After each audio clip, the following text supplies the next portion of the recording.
Hello everyone, my name is Arvind, legal intern in Lexus and Company for the month of June. Today I am going to speak on the landmark case of the Sabrimala temple. So as law student, we all are a bit familiar with this case, but today I am going to discuss in brief about this case, and also we're going to focus on the verdict of the Supreme Court in this particular matter. So to understand this case, let us first begin with the background of the case. So, the Sabrimala temple is considered the adobe of Lord Ayappa. It is located in the Periyar Tiger Reserve in the Western Ghat mountain range of the state of Kerala. The temple prohibits the entry of women from the menstruating women from the age of 10 to 50 years on the ground that it is a place of worship. Challenging this ground in 2006, Young Lawyer Association filed a PIL in the Supreme Court of India challenging the Sabrimala's temple's customs, excluding women from the place of worship. The association argued that the custom violates the right to equality under Article 14 and also freedom of religion under Article 25 of the female worshippers. The state contended that the temple's priests have the final authority in this matter. The Travancore Devasom Board has the legal authority to manage the Sabrimala's temple's administration. Article 26 of the Constitution guarantees a religious denomination the right to manage its own internal religious affair. Furthermore, the Sabrimala custom was protected by Rule 3B of the Kerala Hindu Place of Public Worship rules of 1965. The rule allowed the exclusion of women from public places of worship if the exclusion was based on custom. In 1991, the exclusion had been challenged before the Kerala High Court in the case of S. Mahendran versus the Secretary of Travancore. The court ruled that the exclusion was constitutional and justified, as it was a long-standing custom prevailing since the time immemorial. On 18th August 2006, the Supreme Court issued notice to the parties. On 7th March 2008, the matter was referred to a three-judge bench. It came up for hearing 7 years later on 11th January 2016. On 20th February 2017, the court expressed inclination to refer the case to a constitutional bench.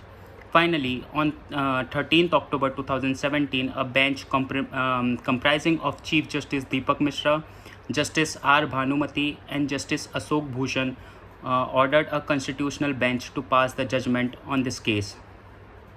On 28 September 2018, the constitutional bench delivered its judgment. In a 4-1 majority, the court ruled that Sabrimala exclusion of women violated the fundamental right of women between the age of 10 to 50 years. The Rule 3B of the public worship rule was unconstitutional.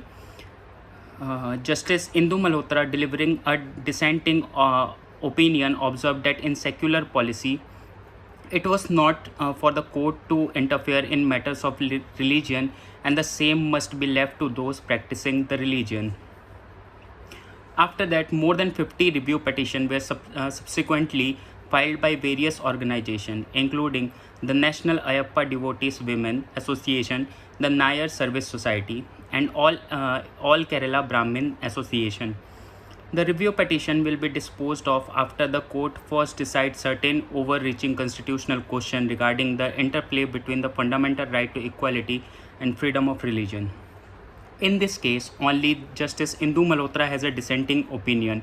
She believed that she argued that constitutional morality in a secular policy such as India requires a harmonization of various competing claims to fundamental rights. She said that the court must respect a religious denomination right to manage their internal affair regardless of whether the practice are rational or illogical. She had the Sabrimala temple satisfies the requirement for being considered a separate religious denomination.